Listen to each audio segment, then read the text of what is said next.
Article 13-এ। তো দেখো article 13-এ কি বলছে, প্রথমে আমরা দেখে নিই।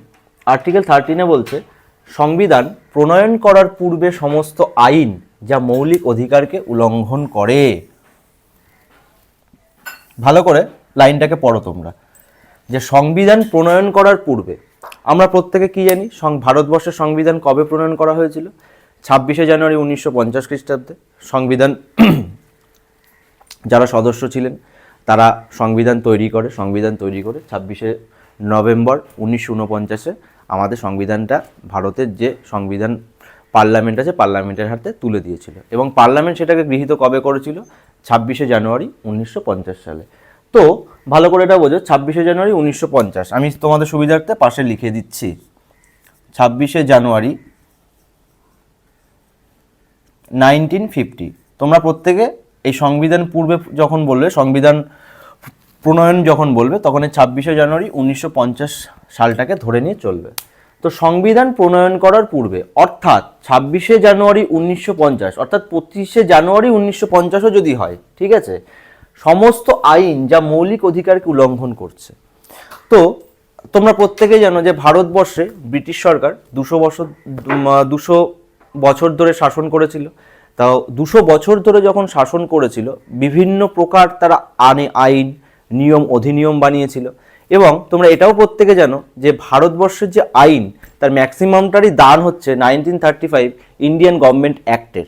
ঠিক আছে, তো 1935 ইন্ডিয়ান গভর্নমেন্ট অ্যাক্টে এমন প্রচুর আইন ছিল যা আমার বিভিন্ন রকম যে বর্তমান সময়ে অর্থাৎ 26শে জানুয়ারি 1950 সালে যে মৌলিক অধিকার বা ফান্ডামেন্টাল রাইটসগুলো ছিল, সেই মৌলিক অধিকারকে উল্লঙ্ঘন করে। যেমন ধরো 1932 র্যামসে ম্যাকডোনাল্ডের যে করা সাম্প্রদায়িক বাটোয়ারা নীতি বা কমিউনাল অ্যাওয়ার্ড, এই কমিউনাল অ্যাওয়ার্ড যেটা করেছিল, সেই কমিউনাল অ্যাওয়ার্ড অনুযায়ী যে বিভিন্নভাবে যে হিন্দু মুসলিমের যে ভাগাভাগি বিভেদের সৃষ্টি করেছিল, আমি এটাকেই ধরে চলছি।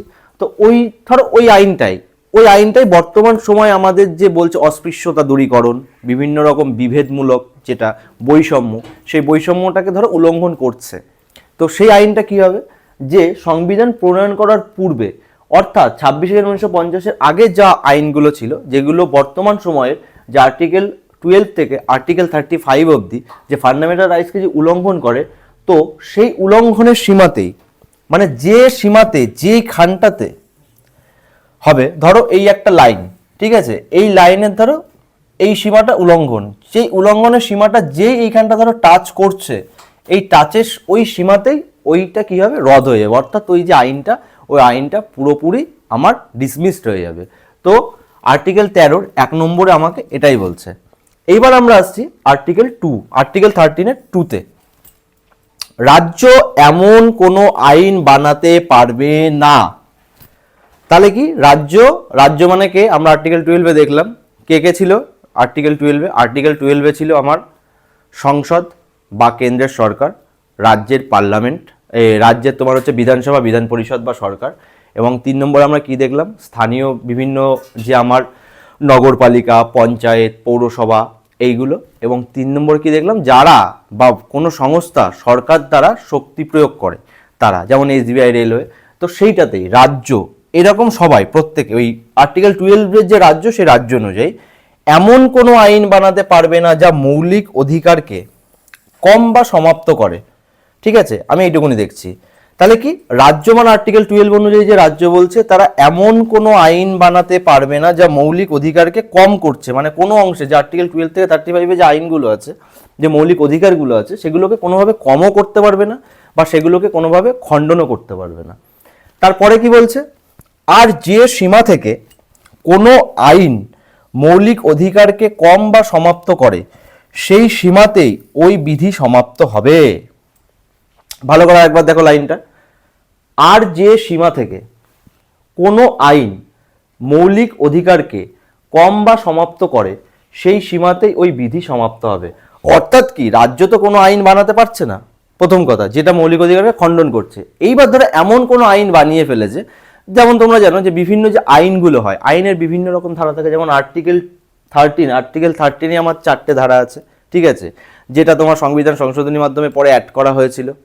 তো সেই ক্ষেত্রে রাজ্য প্রথম কথা তো বানাতে পারছে না, কিন্তু সেকেন্ড আবার কি বলছে, যে যদি বানিয়ে ফেলেও যে সীমাতে ওই ধরো একটা আইন বানিয়েছে, আইনের 1 থেকে 10টা ধারা আছে, দেখা যাচ্ছে 1 থেকে 7 অবধি, ঠিক আছে, 1 থেকে 7 অবধি প্রত্যেকটা ধারা আমার একদম কোনোভাবে ফান্ডামেন্টাল রাইটসকে ক্ষুণ্ণ করতে পারছে না।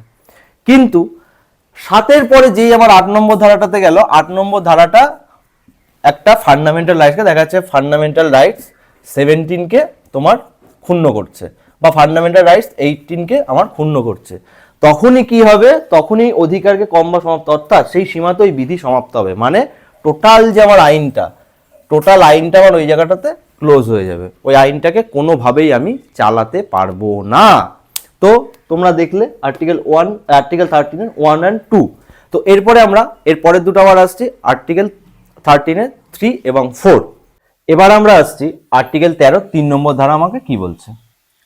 আর 3 নম্বর ধারাতে বলছে বিধির অন্তর্গত বিধির বল রাখার অধ্যাদেশ, নিয়ম, উপনিয়ম, পরম্পরা আদি সব এর শামিল। ঠিক আছে, তাহলে কি বলছে ভালো করে দেখো আর একবার লাইনটা। বিধির অন্তর্গত বিধির বল রাখার অধ্যাদেশ, নিয়ম, উপনিয়ম, পরম্পরা আদি সবের শামিল। এই যে লাইনটা বলছে অধ্যাদেশ, নিয়ম, উপনিয়ম, পরম্পরা আদি সবের শামিল, কাদের শামিল?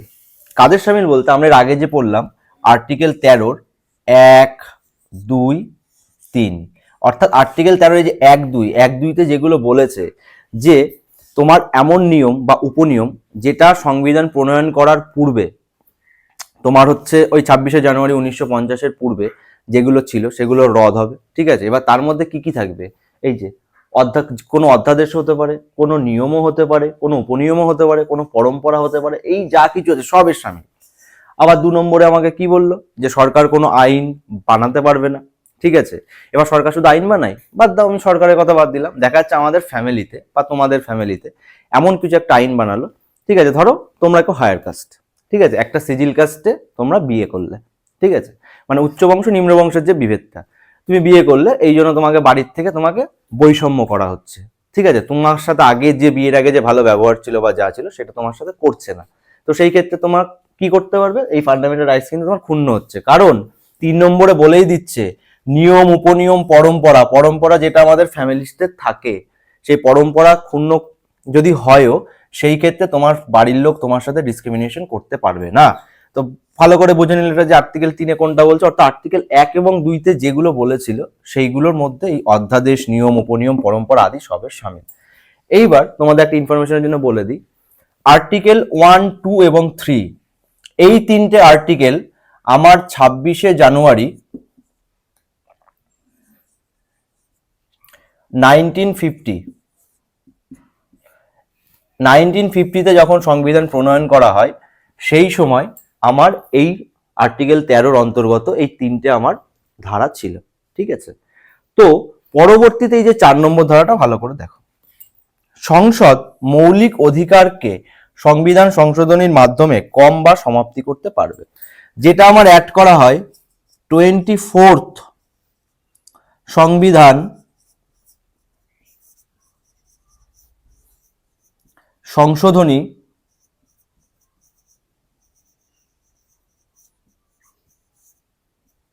1971 এ। ঠিক আছে,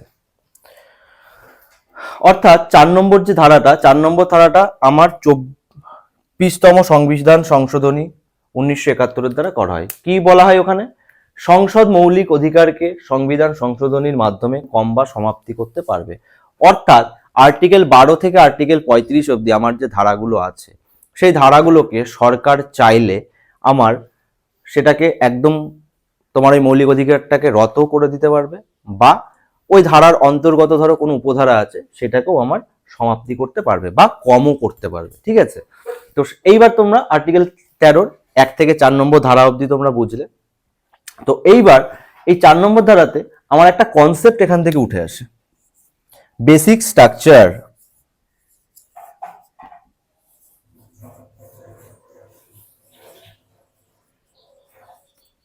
এই বেসিক স্ট্রাকচার কনসেপ্টটা আমার কোথা থেকে উঠে আসছে, জাস্ট এটুকুনি তোমরা জেনে রাখো, আর্টিকেল 13-র 4 নম্বর ধারা থেকে উঠে আসছে। বেসিক স্ট্রাকচার সম্বন্ধে আমরা এরপরে কোনো একটা ভিডিওতে ইন ডিটেলসে আলোচনা করব। কারণ এই বেসিক স্ট্রাকচার নিয়ে ভারতের সংবিধান আর্টিকেল 13 নম্বর ধারাটা প্রচণ্ড সংশয়মূলক এবং ওটাকে কি বলে, ঝামেলা। ঠিক আছে, এই নিয়ে প্রচুর ঝামেলা আছে, প্রচুর ঘটনা আছে। তো এই শুধু বেসিক স্ট্রাকচারের উপর আমাদের আলাদা করে একটা ভিডিও করতে হবে, এবং এই বেসিক স্ট্রাকচারের উপর আলাদা করে একটা ভিডিও আমি তোমাদের জন্য দেবো। আর তো বেঙ্গল আইএএসের পক্ষ থেকে তোমাদের সকলকে আমরা জানাই আন্তরিক প্রীতি, শুভেচ্ছা এবং অভিনন্দন। তোমরা বেশি বেশি করে আমাদের চ্যানেলকে লাইক এবং সাবস্ক্রাইব করো, এবং আর্টিকেল 12 আর 13 আজকে তোমরা বুঝলে, আর্টিকেল 12 আর 13তে তোমাদের বুঝতে যদি কোনো রকম কোনো সমস্যা থাকে কাইন্ডলি আমাদের কমেন্ট করে জানাও। নমস্কার, জয় হিন্দ, বন্দে মাতরম।